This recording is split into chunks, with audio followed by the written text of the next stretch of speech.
할렐루야. 하나님은 살아계십니다. 살아계신 하나님은 반드시 선택한 백성들을 50억을 100억을 홍수로 쓸어서 시체 만들어도 8명은 남기시는 하나님의 계획이고 하나님의 역사고 하나님의 은혜입니다. 오늘 또 그런 은혜가 우리 예담교회에 예배하는 여러분들에게 그대로 임하기를 주의 이름으로 축원합니다.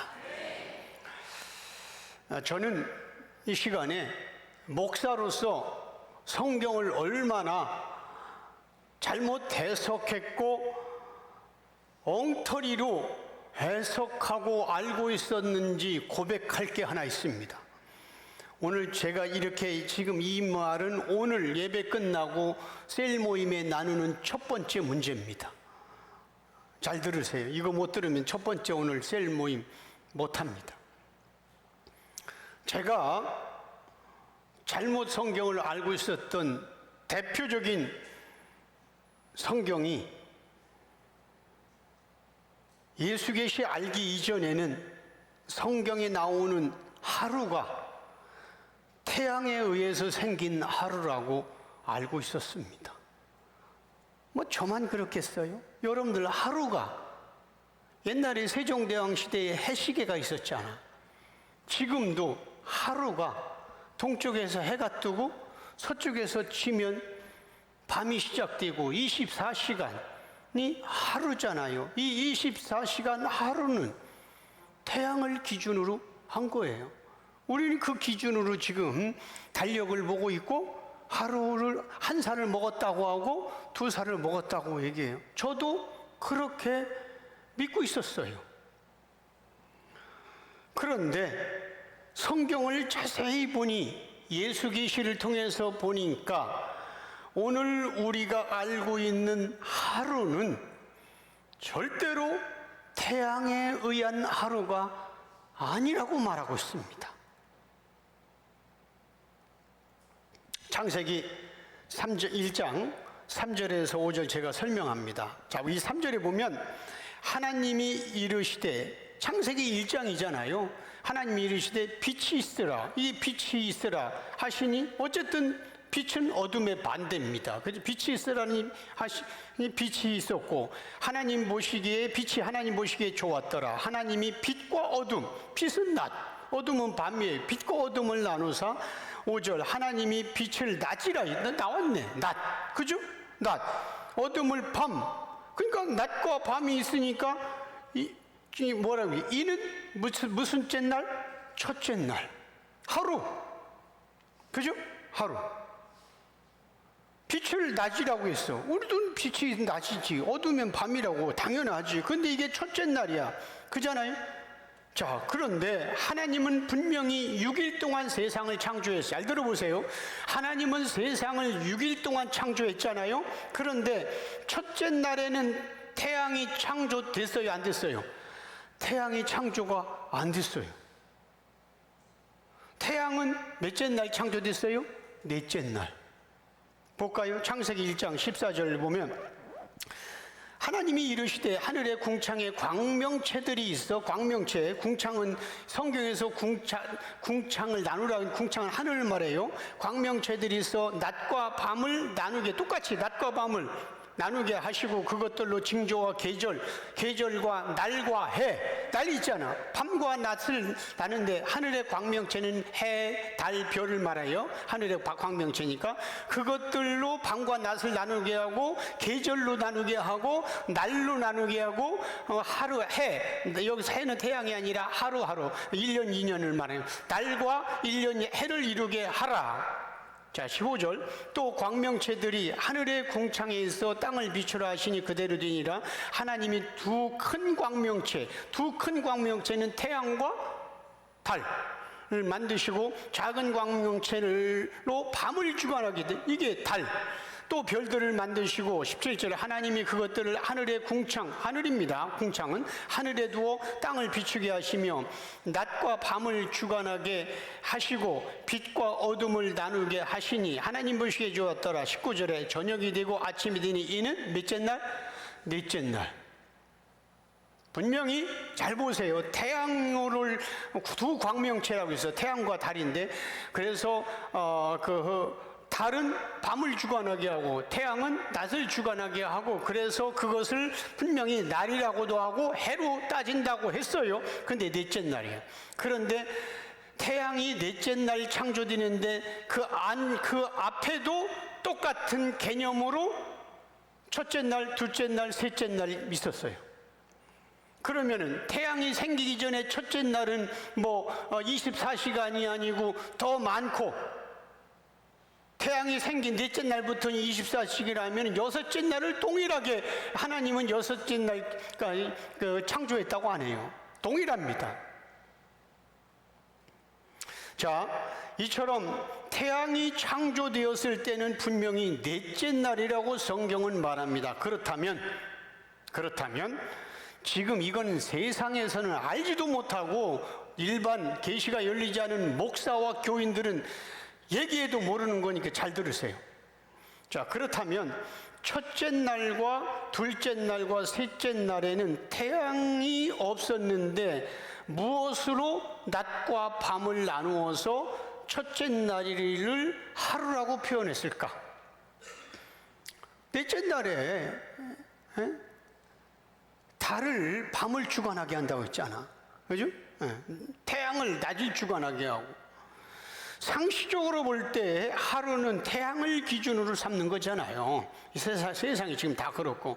그러니까 성경에서 말하는 하루는 태양을 기준으로 하는 게 아니라 빛으로 오신 예수님이 하루의 기준이라고 성경은 말하는, 그걸 먼저 첫째부터 셋째 날까지 해놓고 이제 나머지는 모형으로 이제 붙이기 시작하는 거예요. 그러니까 빛으로 오신 예수님이 없으면 어둠, 그 인생이 빛으로 오신 예수님이 있으면 그게 낮입니다. 낮. 자, 예수님이 친히 이렇게 해석했어요. 요한복음 8장 12절 같이 읽겠습니다. 예수께서 또 말씀하여 이르시되 나는 세상의 빛이니 나를 따르는 자는 어둠에 다니지 아니하고 생명의 빛을 얻으리라. 자, 예수님이 친히 말씀하는데 나는 세상의 빛이다. 그러니까 낮을 주관하는 분이에요. 빛은, 그죠? 나는 세상의 빛이다. 빛으로 왔다. 나를 따르는 자는 어둠에 다니지 않는다. 빛이 없는, 즉 예수가 없는 자를 어둠이라고 표현하는 거야. 지금 낮과 밤, 이것은 실체가 아니고 모형인 겁니다. 그죠? 어둠에 다니지 아니하고 생명의 빛을 얻는 건다. 그잖아요? 예수님이 생명의 빛이고 그 예수를 따르지 않으면 어둠이라는 거예요. 그리고 그 어둠은 생명이 없는 그 상태, 생명 없는 상태입니다. 또 예수님이 뭐라고 하냐면 요한복음 12장 46절 같이 읽습니다. 나는 빛으로 세상에 왔나니 무릇 나를 믿는 자로 어둠에 거하지 않게 하려 함이로다. 자, 나는 빛으로 왔다. 낮을 주관한 빛으로 왔는데 나를 믿는 자는 어둠에 거하. 성경에서 말하는 어둠은 밤이겠어? 결국은 그잖아요. 응? 어둠에 거하지 않는. 자, 이처럼 어둠을 나타내는 밤과 빛을 나타내는 낮의 기준은 태양이 아니라 예수님이 기준입니다. 더 확실한 거 하나만 더 제가 또 제시할게요. 요한복음 11장 9절에서 10절 제가 설명할게요. 이거는 자 보세요. 예수께서 대답하시되 낮이 지금 12시간이 아니에요. 12시입니다. 태양에 의한 12시에 지금 얘기한 거예요. 그죠? 예수님이 지금 낮이다. 근데 12시간이냐? 그렇게 얘기했어. 그죠? 이 시간을, 태양에 의한 시간을 지금 표현한 12시다, 낮이니까. 근데 사람이 낮에 다니면 이 세상에 빛을 봄으로 실족하지 아니하고, 우리가 그래서 좀 어려운, 우리가 남미에 가는 것도 그쪽에 다 어렵게 사는 데는 밤에 못 돌아다니는, 미국의 세계관 갈 때에도 LA나 다른 라스베가스는 괜찮지만 그 외에는 밤에 절대 못 돌아다녀요. 왜? 총 쏘고 막 그러니까. 여기 잘 보세요. 사람이 낮에 다니면 이 세상에 빛 빛을 보므로 실족하지 않는다. 즉, 그러니까 낮에 있으면 곤충 맞지도 않고 누가 강 털지도 않고 실족하지 않는다. 이걸 비유로 했는데 10절에 밤에 다니면 빛이 그 안에 없는 거로 실족하느니라. 자, 지금 예수님이 무슨 낮과 밤 이 시간을 지금 설명하겠어요? 예수님은 지금 생명을 설명하고 있는 거지. 앞뒤를 읽어봐도. 그러니까 이 낮이라고 하는 이 태양에 근거한 낮도 결국은 예수가 없으면 밤, 예수가 있으면 낮, 이거 설명하려고 하나님은 태양을 창조했고 이걸 창조했다는 것을 갖다 끌어다 쓰는 거예요. 그러니까 예수님이 뭐라고 했습니까? 마태복음의 몇 장이죠? 땅에 있는 자를 아버지라고 부르지 마라. 너희 아버지는 한 분이다. 나머지는 다 그걸 설명하려고 한다니까. 그잖아요. 그러니까 지금 말씀드린 낮 12시는 태양이 있는 결국은 낮을 지금 그걸 끌어다 쓰는데 결국은 낮 12시 여기서 태양 12시의 낮은 표면 예수님이 말하는 것은 낮 12시는 예수 생명, 예수의 빛 이거 그 이면 진리 그잖아요. 그러니까 빛이신 예수님과 함께하는 시간을 말하는 거예요. 그러니까 밤은 태양이 진 캄캄한 밤이 아니라 결국은 이면 진리는 예수님과 함께하지 않은 밤을 말하는 거예요. 그러니까 성경에서 말하는 하루의 주인이 누굽니까? 태양이 아니라 예수님이십니다. 그렇잖아요? 이해가 됐어요? 하루. 자, 그러므로 성경에서 말하는 하루는 그 하루의 주인, 낮과 밤의 하루의 주인이신 예수님을 알고 예수님을 찾고 주인이신 예수님과 교제하는 시간을 하루라고 얘기하는 거예요. 아, 오늘 나 직장에서 열심히 코피 터지면서 정말 열심히 해서 나 하루 부끄럽지 않게 살았어. 개털인 겁니다. 무슨 예수 믿는 사람들이 그걸 하루를 바르게 살았다고 그래. 이제 우리는 예수 그리스도로 계시를 믿는다면 하루를 바르게 살았다, 하루를 내가 정말 열심히 살았다 하는 것은 직장과 사업이 아니라 그건 세상 사람도 얘기하는 거고 지옥에 떨어지는 사람도 그렇게 표현하는 거고 우리 예수 믿는 사람 내가 오늘 하루를 정말 그래도 최선을 다했다는 것은 주님을 묵상하고 전도하고 주님과 교제하고 주님을 찬양하고 왜? 하루의 주인이 예수니까. 아시겠어요?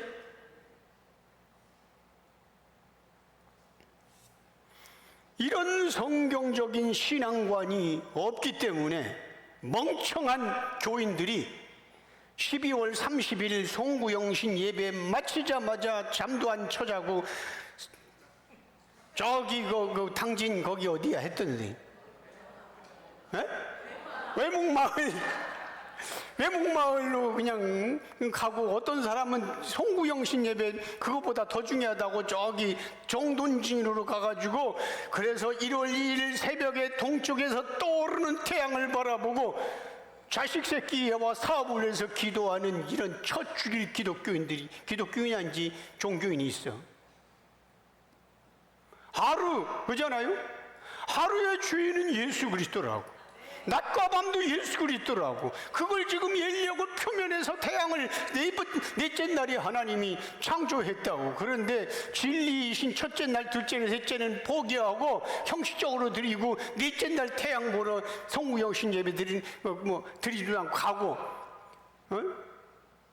떠오르는 태양을 보고 희망을 이게 얼마나 하나님 볼 때 쳐 죽이고 싶은 거예요. 그러니까 여러분들 분명히 해야 됩니다. 우리는 표면으로 예수 믿으면 안 돼요. 이면으로 예수 믿고 우리는 사실로 예수를 안 돼요. 진리로 예수를 믿어야지. 그래서 이제 하루 분명히 성경에 지금 제시했어요. 하루는 지금 현재 모든 사람들이 하루를 어떻게 여기느냐? 태양. 그런데 하나님은 첫째 날도 태양이 없는데 하루라고 얘기했고 둘째 날도 하루라고 얘기했고 셋째 날도 하루라고 분명히 말씀해 주시면서 그 해석을 예수님이 요한복음에서 이미 다 해석해 주셨습니다. 그래서 낮 12시에 다니면 실족하지 않는다. 즉 지옥 가지 않는다. 일반에서는 도덕 안 맞는다. 낮 12시에는 표면. 근데 지옥 가지 않는다. 실족하지 않는다. 그러니까 하루의 주인은 예수고, 예수님을 기준으로 어둠과 빛이 되는 거예요. 예수가 없으면 어둠, 예수가 있으면 빛, 낮에 다니. 주일날 교회 한번 예배드리고 예수님 싹 잊어버리고 일주일 동안 빌빌거리다가 오는 건 어둠 속에 살다 온 거예요. 안 그래? 참, 이런 진리를 목사인 저도 몰랐었어. 이게 지금 어거지로 지금 꽤 맞춘 거예요? 하나님이 눈을 가리면 2 더하기 2는 4를 써줘도 눈 가리면 또 그 어깃장 놓는 거예요. 하나님이 눈 가리고 하나님이 죽이려고 작정하면 그렇게 되는 거예요. 그러니까 분명히 말씀드렸습니다.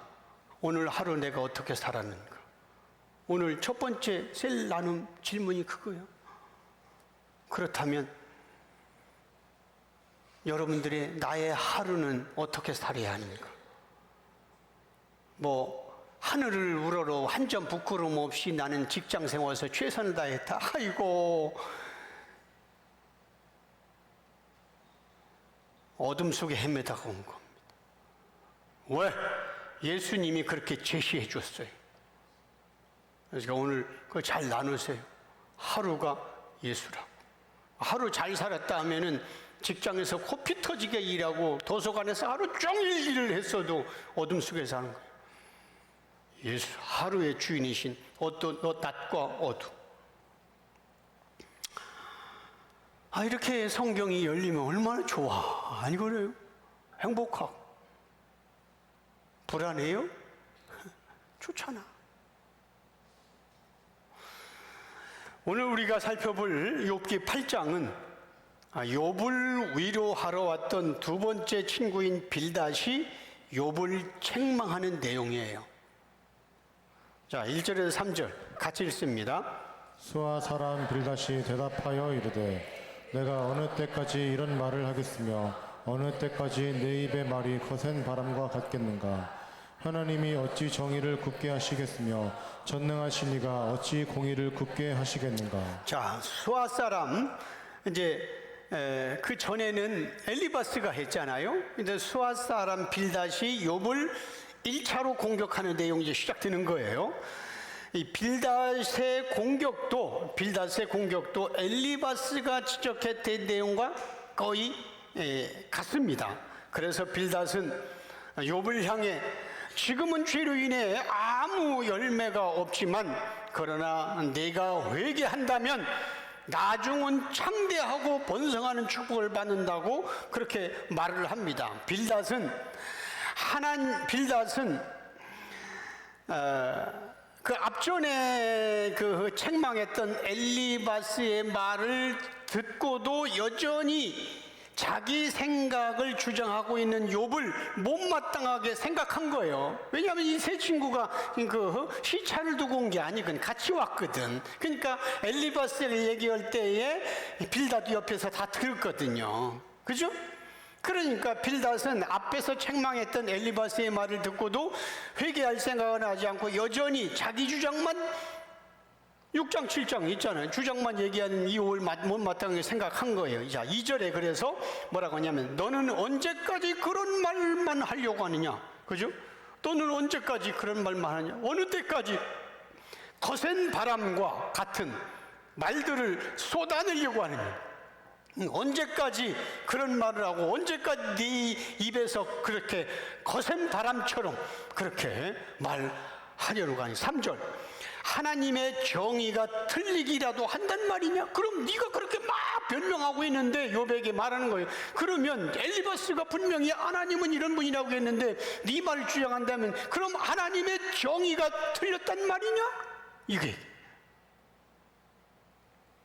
너는 어떻게 전능하신 분의 공의를 받아들이지 않냐고 틀렸다고 네 얘기하냐? 여러분 어떻게 맞는 거예요? 맞잖아, 인간적으로.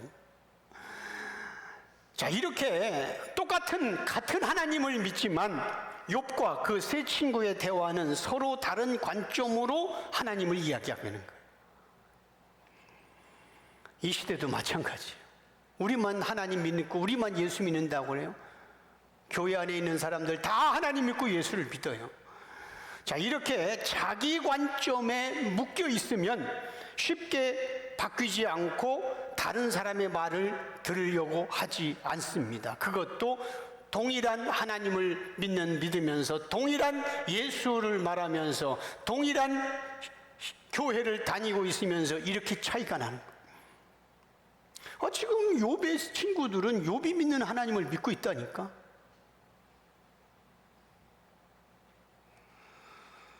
본문 4절에서 7절 같이 읽습니다. 내 자녀들이 주께 죄를 지었으므로 주께서 그들을 그 죄에 버려두셨나니 내가 만일 하나님을 찾으며 전능하신 이에게 간구하고 또 청결하고 정직하면 반드시 너를 돌보시고 내 의로운 처소를 평안하게 하실 것이라. 내 시작은 미약하였으나 내 나중은 심히 창대하리라. 자, 여기 보면 빌닷은 정중하게 신앙적 권면을 욥에게 하는 것처럼 그렇게 말을 하고 있어요. 그죠? 신앙 다 얘기했으니까. 그러나 결론적으로는 욥에게 죄가 있어서 욥 너에게 죄가 있어서 지금 이 재앙이 찾아왔다고 말하는 거예요. 앞장에서 엘리바스가 얘기할 때는 자신의 영적 체험을 바탕으로 욥을 책망했어요. 그죠? 자기가 꿈에서 뭐 영적 체험한 거 얘기했잖아요. 근데 빌닷은 그런 영적 체험으로 책망하는 게 아니라 조상들의 신앙을 근거로 책망하고 있어요.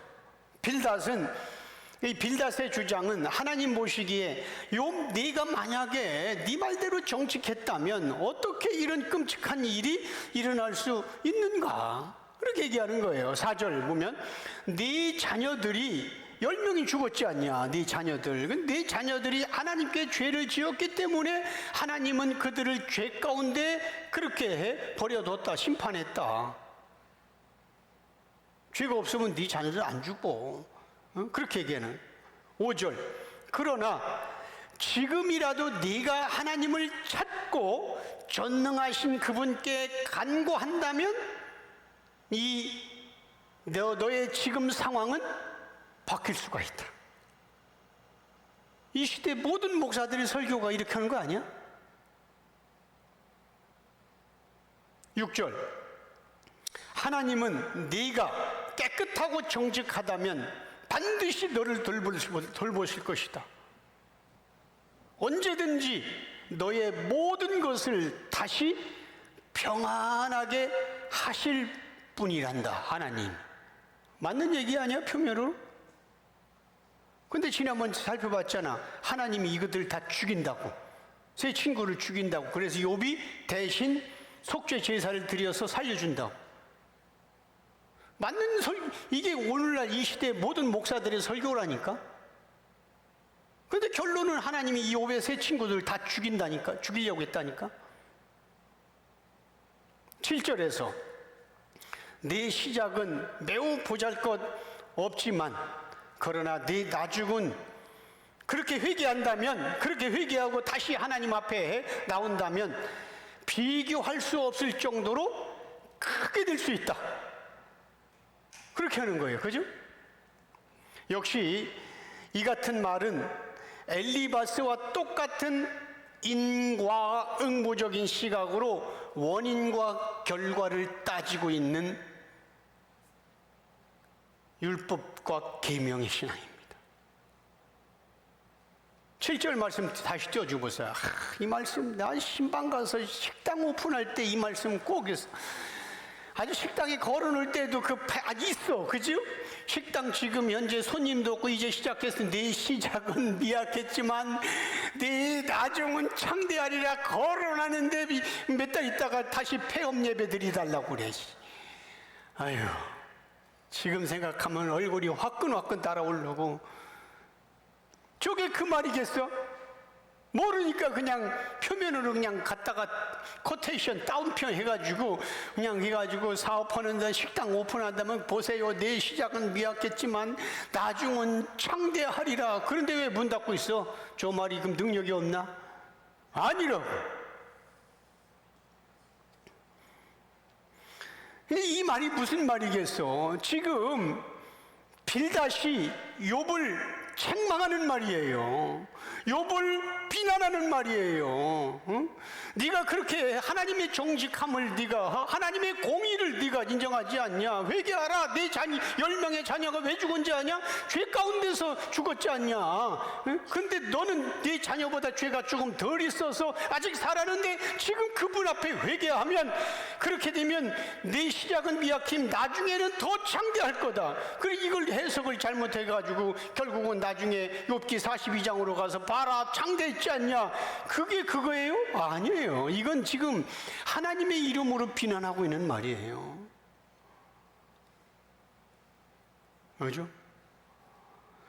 이 예수를 모르면 성경을 이렇게 좋은 것만 갖다 쓴다고. 그래서 내가 이거 깨달은 이후부터는 성경 말씀 뽑기 않잖아. 전에 그거 하면 교인들은 막 쟤는 이 좋은 거 나왔는데 나는 이거 나왔어. 이가지고 막 서로 그냥 너 뭐 나왔니? 우리 완전히 무당짓 한 거지. 나 고백하는데 무당 목사였어. 성경을 예수 관점으로 쫙 보니까 창세기 첫째 날, 둘째, 셋째 날도 예수 그리스도 그잖아요. 네. 출애굽기도 그렇고 제사, 구약의 제사도 성전도 예수님이 했잖아. 성전을 헐라 내가 3일 만에 지으리라. 그러니까 비난하니까 예수님은 자기 몸을 가리켜 성전을 말하느니라. 이렇게 다 얘기하고 낮과 밤도 마찬가지예요. 예수를 말하는 거예요. 예수를. 이걸 모르니까 그냥 성경 나왔는데 성경대로만 믿는다고 하다가 전부 다 너희도 천국에 들어가지 못하고 천국에 가려고 따라온 교인들도 못 들어간 이 독사의 새끼들아. 예수님은 그렇게 책망을 하신 거예요.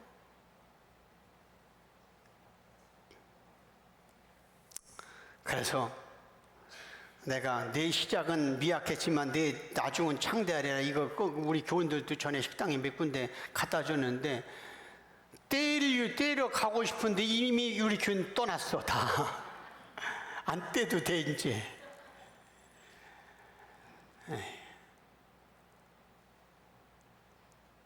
안타깝죠. 자, 8절에서 10절 한 목소리를 같이 읽습니다. 청하건대 너는 옛 시대 사람에게 물으며 조상들이 터득한 일을 배울지어다.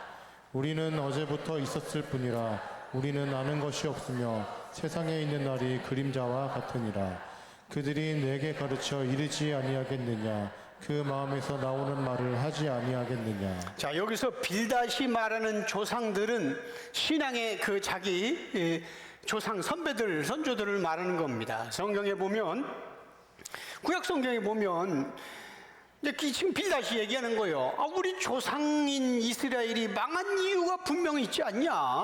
남유다 말다시피 이스라엘은 남쪽과 북쪽으로 갈라졌잖아요. 남유다가 망한 이유, 북이스라엘이 망한 이유가 죄 때문이 아니냐. 맞아요. 그죠? 죄 때문에 망했잖아요. 하나님 보시기에 악한 자들은 이렇게 모두 패망하고 사라졌다. 역사가 그렇게 말해주지 않냐? 성경이 그렇게 말해주고 있지 않냐? 맞아요. 빌닷은 이스라엘의 역사를 말하면서 성경은 우리는 성경이지만 이스라엘 백성들에게는 하나님의 말씀이면서 역사책입니다.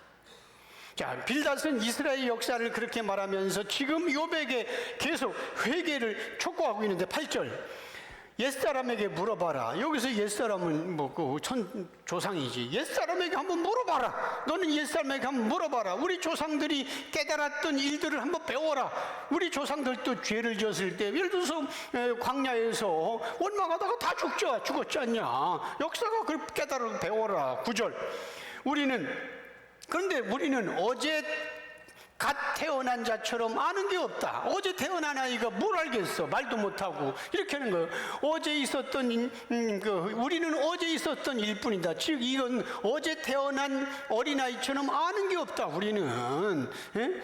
그리고 세상에 살았던 날들도 그림자처럼 희미할 뿐이다. 그잖아요. 그렇잖아요. 그림자와 같다는 얘기 지금 내가 좀 해석해서 좀 설명하는 거예요. 세상에 우리가 살았던 날도 어제 태어난 것처럼 아무것도 온 것처럼 우리가 살아봤자 사는 날도 그림자처럼 잘 모른다. 그러니까 조상들이 어떻게 망했는지 보면 알지 않냐. 그 얘기를 지금 하는 거예요. 10절.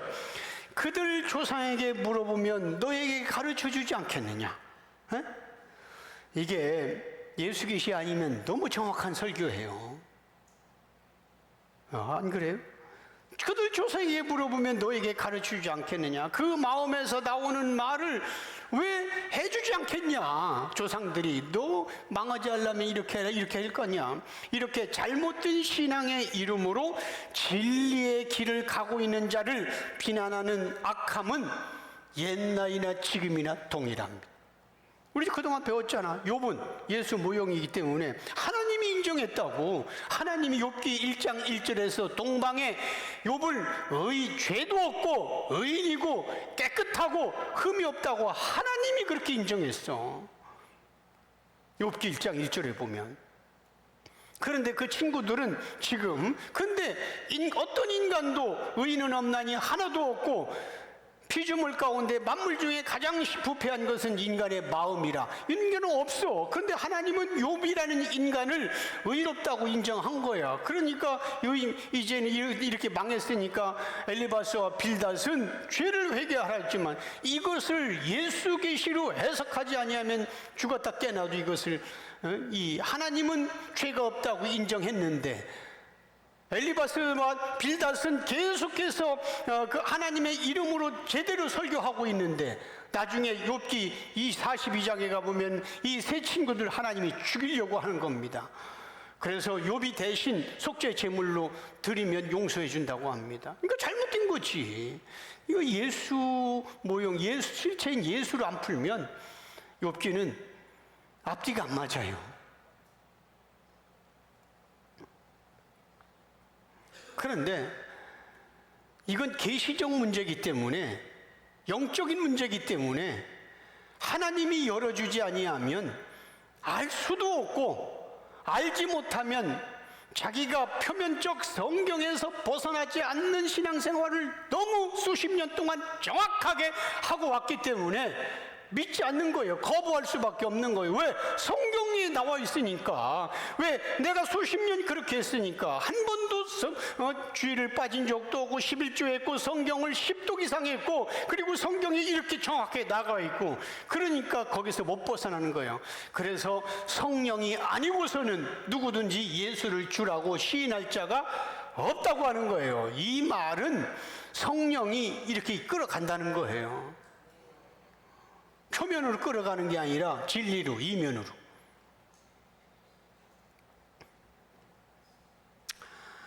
빌닷도 엘리바스와 같은 바리새인의 부류에 속합니다. 엘리바스가 영적으로 교만한 것처럼 빌닷은 고난의 원인이 반드시 있으니까 회개하라고 다그칩니다. 그러면서 빌닷은 말합니다. 욥의 자녀들은 죄가 있어서 재앙으로 죽었다. 그런데 욥 너는 죽지 않고 아직도 살아있지 않냐? 그 점에서 네 자녀들보다 좀 더 의롭다. 네가 안 죽었으니까. 그러므로 이제 욥 너에게 필요한 것은 딱 하나인데 회개하라. 그잖아요. 바로 회개다. 네가 회개하면, 네가 정말 하나님 앞에 엎드려 회개하면 네 시작은 미약했지만 나중은 창대하게 되도록 하나님이 회복시켜 주실 것이다. 욥의 친구인 엘리바스와 빌닷은 예수님을 비난했던 바리새인의 모형이고 그림자입니다. 바리새인들은 하나님의 정의라는 단어를 가지고 굉장히 중요하게 여겼어요. 하나님은 정의로운 분이다. 하나님은 공의로운 분이다. 그렇기 때문에 하나님은 죄인은 반드시 죽인다. 그렇게 생각하고 있었어요. 우리가 잘 알듯이 정의가 뭡니까? 진리에 맞는 올바른 도리를 말하는 거 아닙니까? 그런 근거로 바리새인들은 죄가 있기 때문에 고난을 당하는 거고, 죄가 있기 때문에 삶이 재앙이 임하고 어렵다고 그렇게 딱 주장하는 겁니다. 그러니까 바리새인들의 정의관에 따르면 가난하고 궁핍이 끊이지 않는 예수님의 3년간의 삶과 그를 따르는 제자들의 삶은 죄의 결과 그 자체라고 본 겁니다. 욥기 8장 3절에 보면 하나님은 죄인을 가난하게 만들고 고난을 주시는 하나님의 정의로운 뜻을 절대로 굽히지 않는다고 오늘 읽은 본문 3절에 나오고 있어요. 하나님은 가난하게 만들고 고난을 주시는 그 하나님의 정의로운 뜻은 죄인을 가난하게 만드는 거. 그렇죠? 하나님이 어찌 정의를 굳게 하겠느냐? 하나님 전능하시니까 어찌 공의를 굳게, 무슨 얘기냐? 죄를 지은 사람은 가난하게 만들고 고난을 주시는 그게 하나님의 정의인데, 이거 하나님이 굽히지 않는다는 거예요. 표면으로는 맞아요. 그런데 그러면 예수님은 왜 회개하지 않은 창녀를 찾아가서 너도 아브라함의 자손이라고 구원해 줬대? 회개하지 않은 한 번도 예배를 드리지. 예배가 구원의 조건이야? 아닙니다. 헌금이 구원의 조건이요? 아닙니다. 회개가 구원의 조건이요? 아닙니다. 구원의 조건은 예수 그리스도입니다. 그러면 예수님이 십자가에 죽을 때 한편에는 강도, 오늘 네가 나와 함께 낙원에 있으리라 했어. 그 사람 평생 예배 한 번 드렸어? 안 드렸어. 그 사람 평생 헌금했어? 안 드렸어. 그 사람 평생 선한 일 해봤어? 안 했어. 평생 강도질만 하는데, 그런데 주님은 오늘 네가 나와 함께 낙원에 있으리라. 다시 한번 말합니다. 예배는 구원의 조건이 아닙니다. 회개도 구원의 조건이 아닙니다. 물론 구원받은 자의 감격은 예배자로 서게 되고, 구원받은 자의 감격이 있는 자는 헌금하게 되고, 구원받은 자의 감격이 있으면, 그 우편에는 강도도 그 구원, 오늘 내가 나 함께 낙원에서 감격이 있어서 예배드리고 싶은데 그냥 십자가에 죽었잖아. 구원에 감격이 있어서 전도하고 싶은데 거기서 죽었잖아. 못 내려오고. 헷갈리지 마세요.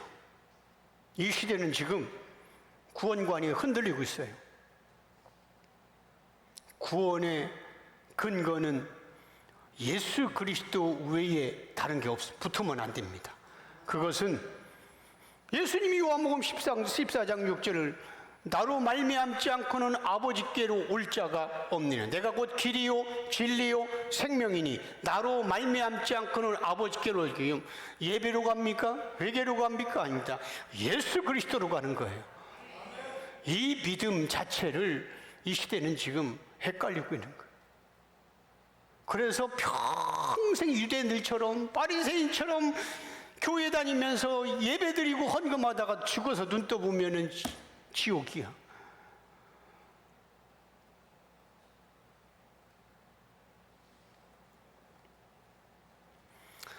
이렇게 하나님의 정의는 모든 인간에게 적용되고 있다고 바리새인인 빌닷은 인과응보의 신앙을 강조하고 있는 겁니다.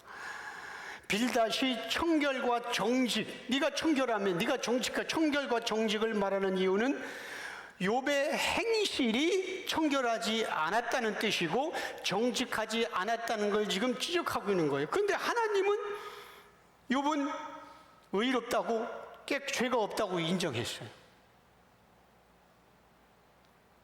그래서 우리가 율법완성, 예수님의 8가지 사역 있잖아요. 그거 있잖아요. 마음이 청결한 자는 복이 있나니, 이 청결이 우리가 아니라고. 그러면 장녀들 마음이 청결했어. 근데 왜 주님이 구원시켜줬어? 세리들 청결했어.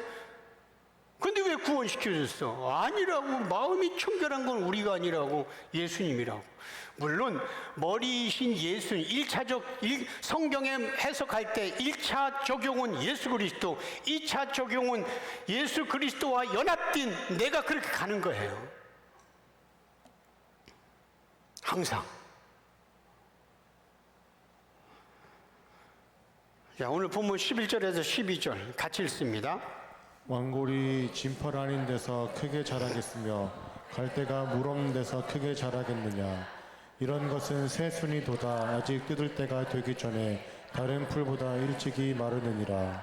자, 빌닷은 욥을 향해 원인 없는 결과가 없듯이 네가 예전처럼 회복하기 위해서는 의인에게 복 주시고 악인에게는 심판하시는 하나님만 의뢰하라고 계속 권면하는데 11절 보세요. 습지가 아닌 곳에서 왕골이 자라날 수가 없다. 왕골 알아요? 연세 드신 분은 알아요.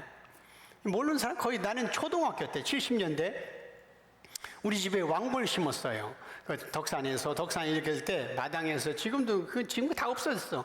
거기 가면은 이제 시골에서 앞마당에서 어머니가 이제 이렇게 쌀 씻고 막 구정물 같은 거 부으면 그게 또랑 타고 쪼르르 해서 논 쪽으로 들어가는데 거기에 어느 정도 한 10평 정도 이게 습지가 있었어요. 그럼 거기에 왕골이 났어. 왕골은 크면은 이 정도 한 1m, 2m 정도 돼요, 왕골이. 그래서 그걸 탁 해다가 아버지가 껍질을 벗겨서, 그죠?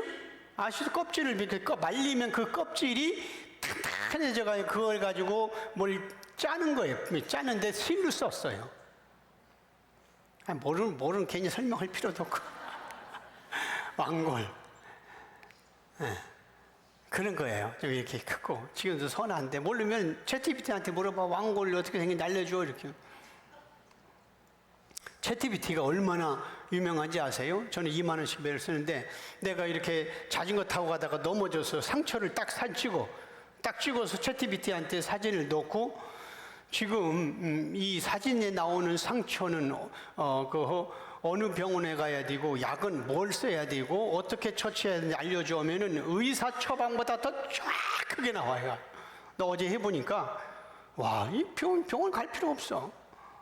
물론 이제 가서 보면은 의사도 그렇게 처방해줘. 똑같이. 지금은요. 그러니까 여러분들 뭐든지 이제 누구든 뭐든지 다 다른 사람에게 물어보지 마요. 한번은 뭐든지 다 챗GPT한테 모르면 사진 찍어서 이거 설명해줘 하면은 아픈데, 예를 들어서 내가 지금 계속 3일째 소화가 안 돼. 나 지금 3일째 소화가 안 되는데 지금 어제 저녁에 국수 먹고 잤어. 그런데 이거 지금도 더부룩해. 왜 그런지 알려줘. 딱 썼잖아요. 쫙 나와요. 참 좋은 시대에 살아 지금. 그러니까 왕골 물어봐 한번. 자, 그러니까 여기 보면 11절 다시 습지가 아닌 곳에서 왕골이 자랄 수가 없다. 그러니까 물이 없으면 안 돼. 물 없는 곳에서는 갈대도 안 자란다. 그죠? 그잖아요. 12절. 만약에 물이 없다면 새순이 돋아서 뜯을 때가 아닌데도 다른 풀보다 일찍 말라서 시들게 된다. 쉽게 얘기하면 물이 없다면 금방 시들어 버린다는 거예요. 응? 자, 이렇게 왕골이라는 식물은 습지에서 자라나는 식물인데 바리새인인 빌닷은 식물이 잘 자라기 위해서는 물이 꼭 필요한 것처럼 하나님을 잃어버리고 하나님을 떠난 자들의 길은 말라버리는 풀과 같다고 비유합니다. 얼마나 정확한 설교야. 그죠? 자, 그런데 복음서에, 마태, 마가, 누가 복음서에서 바리새인들이 하나님께 죄를 짓는 자가 벌 받는다는 인과응보의 잣대를 가지고 예수님을 지적하기 시작한 거야. 예수님을. 바리새인들이 보기에는 예수님은 하나님을 경외하지 않았어요. 왜냐하면 안식일에 일하지 말라고 했는데 손 마른 자를 고쳐주고, 안식일에 타작하지 말라고 했는데 제자들이 밀밭 사이로 지나갈 때 뜯어먹고, 그리고 장녀들 찾아가서 그들과 대화하고, 이 하나님 경외하지 않는 거야. 이게 경건한 하나님의 정의관으로 볼 때는 예수는 하나님을 경외하지 않는 거야. 그리고 바리새인들이 마태복음에 보면 저는 술을 즐겨하는 자라, 예수님 포도주를 엄청 잘 마셨어. 그래가지고 취하시기도 하고. 왜? 거기 보니까 술을 성경에 모르면 찾아봐요. 예수님에게 비난하기를 저는 죄인들과 함께하고 술을 즐기는 자라, 이런 표현 나와요. 그러니까 바리새인들은 겉으로 보이는 외적인 예수님만 알았습니다. 예수님은 이 땅에 오실 때에 택함 받지 못한 자들이 알아보지 못하도록 하나님이라는 신성을 철저하게 감추셨어요. 그래서 바리새인들은 예수님의 인성만 보았고 하나님이라는 신성은 전혀 알 수가 없어서 그토록 강하게 비난을 했습니다. 예수님은 그들에게, 백성들에게 보다는 종교 지도자들, 성경을 가르치고 예배를 이끌고 있는 종교 지도자들로부터 비난을 받았는데, 예수님을 비난했던 종교 지도자들은 오늘날로 말하면 목사들을 말하는 거예요. 종교 지도자들은 자칭 성경을 많이 알고 자칭 예배 생활에 충실했다고 자부하는 사람들입니다. 그들은 자기들이 알고 있는 성경 지식으로 예수님을 비난하고 공격했지만, 정작 자기들이 하나님을 지금 비난하고 있다는 것은 꿈엔들 생각 못하는 거예요. 이 시대가 그래요. 바리새인들은 하나님을 누구보다 잘 믿었다니까, 유대인들은. 그리고 성경을 그렇게 잘 가르쳤고 알딸딸 외웠는데, 성경을 수여하신 예수님, 하나님이 예수님 하나니까, 그리고 자기들이 예배하고 있는 그 하나님이 인간의 옷을 입고 이 땅에 나타나는데, 그 하나님을 지금 하나님의 이름으로 공격하는 거야. 너 예수 하나님 잘 믿어야 된다, 죄 가운데 빠진 사람 가까이 오면 안 된다, 그러면서 공격하는 거예요. 그러니까 하나님을 믿는 것들이 하나님 앞에 서 있는데 그 하나님의 이름으로 하나님을 욕하는 거예요. 이 시대가 그렇습니다. 부처님 이름으로 우리 교회 욕해? 아니에요. 자기들이 믿는 하나님 이름으로. 그러니까 타락한 인간이 사는 곳에서는 옛날이나 지금이나 똑같아요. 꿈엔들 못하는 거, 생각 못하는 거. 마태복음 22장 29절 같이 읽습니다. 예수께서 대답하여 이르시되 너희가 성경도 하나님의 능력도 알지 못하는 고로 오해하였도다. 자, 예수님이 지금 저들은 이제 성경 박사들에게 얘기하는 거예요. 지금 지도자들에게, 바리새인 서기관들에게.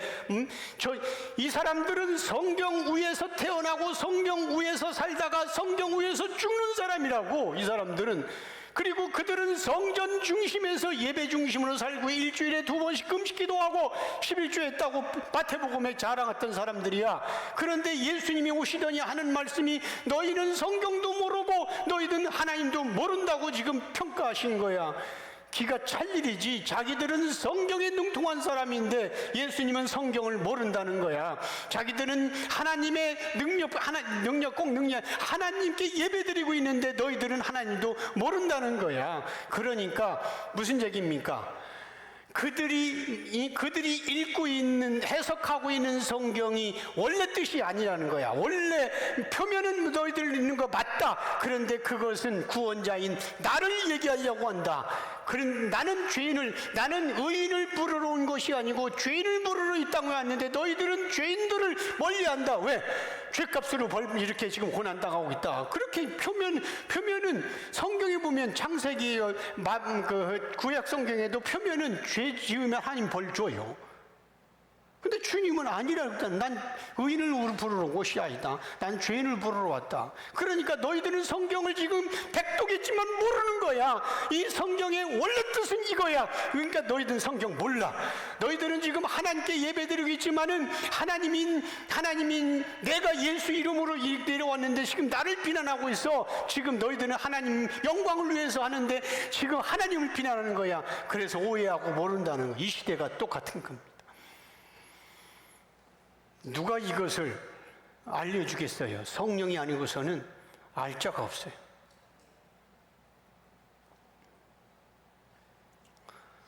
다시 욥기 오늘 본문 13절에서 15절 같이 읽습니다.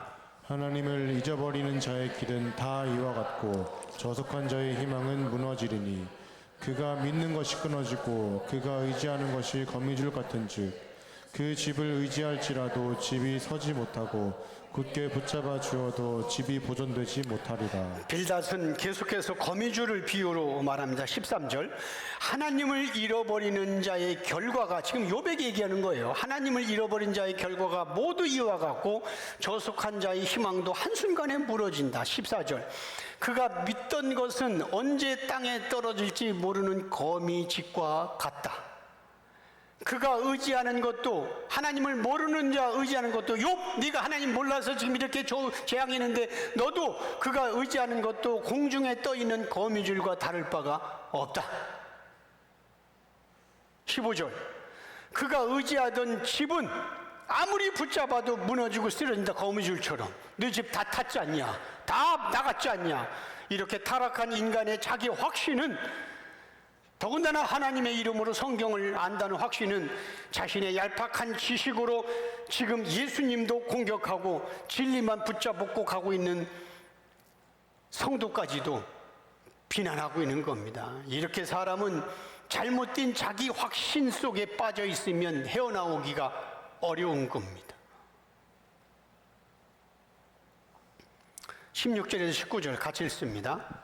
그는 햇빛을 받고 물이 올라 그 가지가 동산에 뻗으며 그 뿌리가 돌무더기에 서리어서 돌 가운데로 들어갔을지라도 그곳에서 뽑히면 그 자리는 모르는 체하고 이르기를 내가 너를 보지 못하였다 하리니 그 길의 기쁨은 이와 같고 그 후에 다른 것이 흙에서 나리라. 계속해서 빌닷은 악한 자들의 결말을 언급하면서 고집 부리고 있는 욥을 다시 설득합니다. 빌닷의 신앙관으로 볼 때 욥은 여전히 하나님을 오해하고 있다고 빌닷은 생각하고 있는 거예요. 16절 그가 햇빛을 받고 물을 잘 공급받는 나무처럼 동산 곳곳에 가지를 뻗고 17절 그 뿌리를 돌무더기 사이에서 내린다고 한번 가정해 봐라. 18절 누군가가 그 나무를 자르고 뿌리를 뽑은 뒤에 나는 너 못 봤다 그렇게 얘기를 핑계댈 수가 있다. 그럼 어떻게 되겠느냐. 19절에서는 악한 자의 길이 이와 같다는 거예요. 악한 자의 길. 그들이 있던 곳에서는 어느새 다른 새싹이들이 새롭게 흙에서 나온다. 여러분, 바리새인들은 지금 식물에 대해서 빌닷이 바리새인이니까 바리새인들은 지금 식물에 대해서 말하고 있는 게 아니라 예수님을 책망하고 있는 거예요. 지금 식물은 땅이 없으면 자라지 못하는 것처럼 인간은 하나님이 창조자가 함께하지 않으면 물이 없어서 순식간에 시드는 식물처럼 뽑혀서 버려진다고 경고를 하고 있는 겁니다. 바리새인들은 예수님을 향해 하나님이 지금 너의 고난을 통해 회개할 기회를 주시고 있는 것이니까 빨리 돌이켜서 하나님께 엎드리면 하나님은 다시 회복해 주신다고 촉구하고 있는 거예요. 표면을 보면 맞아요. 그런데 이면으로 보면 참으로 어이가 없는 것은 지금 피조물인 바리새인이 창조주이신 예수님께 회개하라고 촉구하고 있는 어이없는 말입니다. 이것은 피조물이 해야 할 말과 창조주가 해야 할 말이 뒤바뀐 아주 폐역한 모습입니다. 문제는 자기 확신 속에 있는 신앙의 관점으로 지금 이 바리새인들이 빌다시 말하고 있기 때문에 그들은 예수님이 말씀에 가르쳐줘도 지옥에 떨어질 때까지 자기들의 생각이 바뀌거나 변하지 않는다는 사실입니다. 아니, 하나님을 믿고 성경 중심으로 살았던 그들 앞에 지금 구원자이신 예수님이 서 있으면 바뀌어야 할 거 아니야? 창조자가 왔으니까. 자기들이 믿는 하나님이 왔으니까 바뀌어야 할 거 아니야? 안 바뀌어요. 안 바뀌어. 지금 이 시대도 마찬가지입니다. 구원자요 진리이신 예수님만 믿고 그 예수님을 성경의 대주어로 보고 해석하는 예수 계시 신앙을 비난하는 것은 욥기 시대나 예수님 시대나 지금 이 시대나 변함이 없습니다.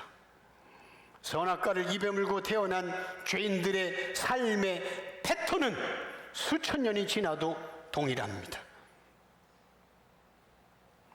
피조물은 당연히 창조주 앞에 엎드리고 경배해야 합니다. 그런데 예수님이 이 땅에 오신 목적, 성경을 주신 목적은 메시아이신 예수 얘기를 기록한 것이라는 것 자체를 모르고 경배하는 것은 무당신앙이란 말입니다. 당연히 피조물은 창조자를 경배하고 찬송해야 됩니다. 이사야 43장 21절 같이 읽습니다. 이 백성은 내가 나를 위하여 지었나니 나를 찬송하게 하려 함이니라. 이 백성은 내가 나를 위해서 지어 나를 찬송하게 하는 거. 요한복음 6장의 뒤에 보면은 우리가 어떻게 해야 하나님 일을 하오리까?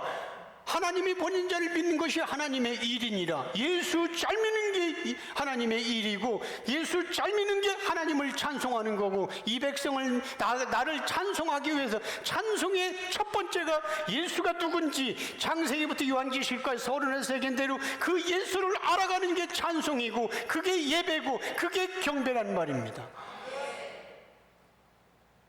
지 할 일 다 해놓고 교회 와서 눈물 한두 방울 찌끔 흘리고서 예수 찬양했다고 아니에요.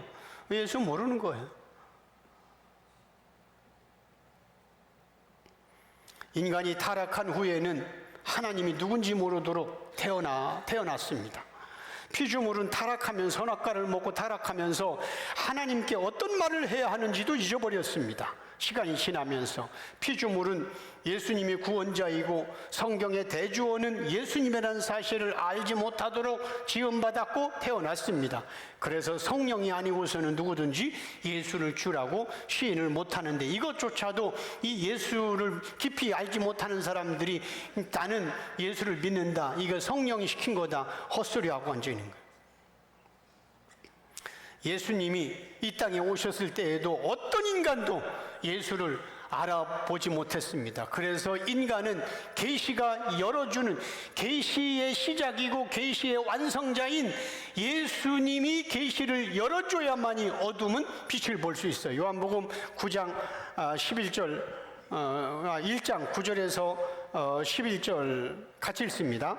참 빛 곧 세상에 와서 각 사람에게 비추는 빛이 있었나니 그가 세상에 계셨으며 세상은 그로 말미암아 지은 바 되었으되 세상이 그를 알지 못하였고 자기 땅에 오매 자기 백성이 영접하지 아니하였으나. 자, 사람에게 비추는 빛이 있어 예수잖아요. 그가 세상에 계셨고 세상은 그로 말미암아 예수로 말미암아 지은 바 되었어. 근데 세상이 그를 알지 못했어. 그러니까 피조물들이 아무도 모르는 거예요. 이거 예수님이 하신 하나님 말씀하는 거예요. 자기 땅에 오매, 왜? 이 땅에 온 게 자기가 창조했으니까 자기 땅에 오매 자기 백성들이 영접하지 아니한 거예요. 예수를 아는 자가 없다니까. 다 아무도 없다니까.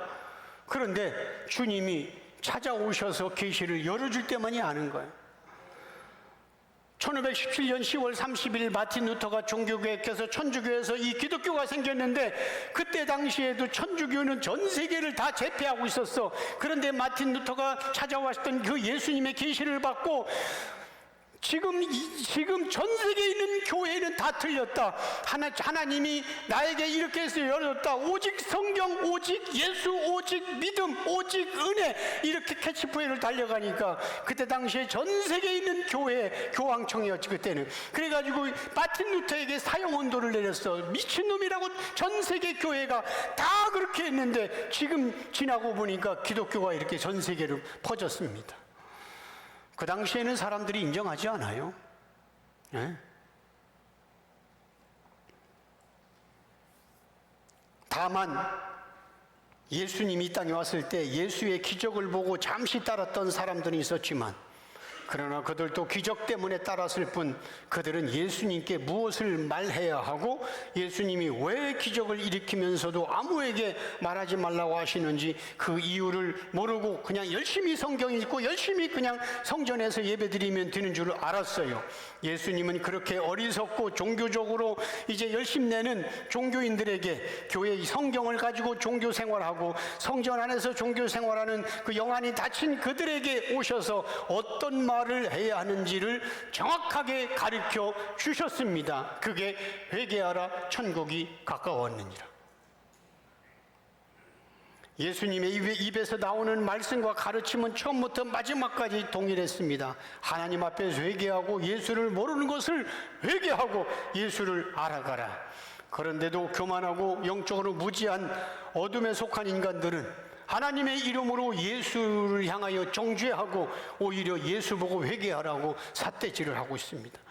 이것은 성경을 알고 있다는 바리새인들의 패역한 모습이요, 하나님의 이름과 예수 이름을 수시로 부르면서도 성경을 인간 중심으로 도덕과 윤리와 율법으로 해석하면서 교회 다니고 있는 이 시대의 성도들의 모습입니다. 계시가 닫힌 이 시대 사람들도 사람들을 평가할 때에 세상적인 기준인 성공과 실패는 하나님의 축복으로 보고, 그리고 의로운 행동과 죄악된 행동으로 그 사람의 보이는 그 인생의 열매를 보고 판단하는 겁니다. 아니거든요. 구약 성경만 보면은 맞아요. 그런데 이제 구약의 실체인 예수가 와서 구약을 다 뒤집었잖아요. 구약에는 네가 있잖아요. 신명기 28장 좌로나 우로나 치우치지 말고 앞으로 똑바로 가면 다 구원, 하나님의 복을 줘. 너희가 들어가도 복을 받고 다. 맞아. 구약은 다 맞다니까. 근데 구약은 다 예수 얘기야. 근데 실체가 오셔서 다 뒤집었어. 의인을 부르러 온 것이 아니고 나는 죄인을 부르러 왔다. 그러면서 그 당시에 전부 다 상종도 안 했던 세리와 창녀들, 이런 사람들과 찾아가서 교제하고 주님은 그들에게 구원을 선포했어. 구약 성경으로 보면은 그게 틀린 겁니다. 놀랍지 않아요? 똑같은 성경인데 구약 성경은 그게 맞아요. 그런데 그들은 예수를 메시아로 못 본 거예요. 그리고 구약이 도덕 율법과 계명인 것 같은데 결국은 율법으로 오신, 율법 완성자로 오신 예수 얘기라는 것을 예수님이 그렇게 해석해 주신 거예요. 그래서 그 계시자가 해석해 주면서 그동안 수천 년, 1500년 동안 믿었던 구약을 다 바꾸는 거. 바울이 대표적인 거예요. 사도 바울이 다메섹 도상에서 만났어. 이 진리를 알겠어요? 하나님이 역사를 어떻게 끌어가는지. 욥기 마지막 20절 22절 같이 읽습니다. 하나님은 순전한 사람을 버리지 아니하시고 악한 자를 붙들어 주지 아니하심으로 웃음을 내 입에 즐거운 소리를 내 입술에 채우시리니 너를 미워하는 자는 부끄러움을 당할 것이라 악인의 장막은 없어지리라. 빌닷은 말을 마무리하면서 다시 욥에게 하나님은 누군가에 대해서 자기 신앙관점으로 설명을 하고 있습니다. 20절 하나님은 어떤 분인가? 하나님은 순전한 사람을 버리지 아니하시고 악한 자를 붙들어 주지 않는 분이다. 21절 하나님께서 웃음을 네 입에 떠나지 않게 하시고 즐거운 소리만 네 입술에 채우신다면 얼마나 좋겠냐. 22절 너를 미워하는 자는 부끄러움을 당할 것이. 그렇게 네가 회개하고 다시 하나님께 다시 바로 선다면 너를 미워하는 자는 부끄러움을 당하고 악한 자의 집을 찾아볼 수 없게 되었으면 내가 더 이상 바랄 게 없겠다. 바리새인들은 예수님을 향해 회개하라고 말하는 동시에 자신들은 이미 하나님 앞에서 순전한 사람이 되어 있고 의로운 자가 되었다고 자랑하는 겁니다. 그래서 전에 있잖아요. 누가복음 16장에 잃어버린 한 마리 양 찾았던 사람에 회개할 것이 없는 의인 아웃보다 하나가 더. 여기서 회개할 것이 없는 것은 교인들이 아니라 바리새인들을 말하는 거예요. 회개할 것이 없는 것, 즉 회개할 것이 없고 의롭게 바르게 살고 있으니까 다 지옥 갈 것들. 이걸 이 시대는 잘못 해석해서 회개할 것이 없는 99마리는 그냥 교회 잘 다니고 있는 사람, 그리고 한 마리 양은 전도에서 온 사람 이렇게 표면으로 헛소리하고 앉아있고, 예수님이 회개하라 천국이 가까웠는다, 의인은 없나니 하나도 없다 그러는데 회개할 것이 없는 의인 99이 어디 있어? 없어요. 우리는 다 죄인으로 천국 가야 되는 거예요. 물론 예수의 의가 덮어져서. 빌닷은 지금 고난 중에 있는 욥을 위로하러 왔는데, 빌닷의 논리에 의하면 고난과 재앙 중에 있는 욥과 그런 욥을 위로하고 있는 자신 중에서 지금 재앙 중에 있는 욥과 그를 위로하려고 온 자신과 비교하면서 누가 하나님 보시기에 순전하고 누가 하나님 보시기에 의로운지 판단해 보라는 거예요. 지금 바리새인들이 예수님께 그러는 거예요. 우리는 20절을 통해서 바리새인들이 어떤 마음으로 예수님의 고난에 대해서 말했는지를 알 수가 있습니다. 바리새인들의 생각은 예수님이 거짓을 멀리하고 하나님을 경외한다면 이제부터라도 하나님의 보호를 받을 수 있다고 말합니다. 이처럼 바리새인들은 자기들의 어리석은 눈으로 구원자를 판단하고 정죄한 것처럼 지금 이 시대도 그렇습니다. 바리새인들은 예수님이 왜 고난당하고 있는지 전혀 알지 못했다고 그렇게 생각했습니다. 예수 계시를 모르는 이 시대 교인들이나 세상 사람들이 모두가 당연하다고 여기는 불변의 법칙이 하나 있습니다. 그거는 인과율의 법칙입니다. 예수 계시를 모르는 자들과 이 세상의 모든 사람들이 당연하게 생각하는 법칙 인과율, 그것을 다른 말로는 인과응보의 법칙입니다. 아시잖아요. 인과율이라는 어떤 일이 일어났을 때에 원인 없이 결과가 나타날 수 없다는 법칙이 인과율의 법칙입니다. 세상 사람들은 이런 인과율의 법칙을 불변의 법칙으로 받아들입니다. 정치도 지금 그렇게 받아들이잖아요. 윤석열이 네가 심은 거 그대로 한다, 저 이렇게 받아들이잖아요. 자, 이러한 생각 속에 나온 것이 뭡니까? 공든 탑이 무너지랴. 콩 심은 데 콩 나고 팥 심은 데 팥 난다. 모든 사람들이 인과율을 믿기 때문에, 이 법칙을 믿기 때문에 이렇게 믿고 있는 격언들은 그러나 일반 계시 관점에서 나온 생각들입니다. 구원과 상관없는. 그러나 일반 계시는 시대와 상황에 따라서 언제든지 변할 수가 있습니다. 역사 속에서 사람들 보세요. 역사 속에 착한 사람이, 인과율의 법칙은 착한 사람이, 선한 사람이, 의롭게 사는 사람이 인생의 승리자가 되어야 되는데 오히려 악한 사람이 승리하는 경우가 부지기수입니다. 아무리 공든 탑이 무너지랴, 아무리 공들여 준비한 인생도 한순간에 무너지는 것을 우리는 자주 경험하게 됩니다. 콩을 심었는데 콩이 안 나오고 딴 게 나오는 경우도 많이 있습니다. 이처럼 일반 계시의 법칙은 논리적으로는 맞는 것 같지만, 그러나 인간을 끝없는 후회와 절망으로 집어넣고 인간의 어떠한 노력과 수고로도 헤어나올 수 없는 문제의 늪에 빠지도록 만드는 게 그런 논리입니다. 하지만 결론입니다. 창조자요 구원자의 영역인 특별계시의 영역에서는 인과율의 법칙이 적용되지 않습니다. 우리는 죄악에서 구원받기 위해서 아무것도 하지 않았는데 예수님의 구원 사역으로 천국 백성이 되었습니다. 우리는 죄 용서받기 위해서 천주교처럼 고행하거나 중들처럼 산속에 들어가서 기도하고 아니면 선한 행위를 베풀지 않았는데 예수님의 십자가 대속의 죽음으로 죄사함의 선물을 받았습니다. 우리는 지옥에 떨어져야 마땅한 죄인인데도 예수님의 의를 무상으로 전가받아서 하나님의 자녀가 되고 예수의 신부가 됐습니다. 이것은 인과율의 법칙과는 완전히 반대이고, 이것을 기독교에서 말하는 은혜의 법칙이라고 말하는 겁니다.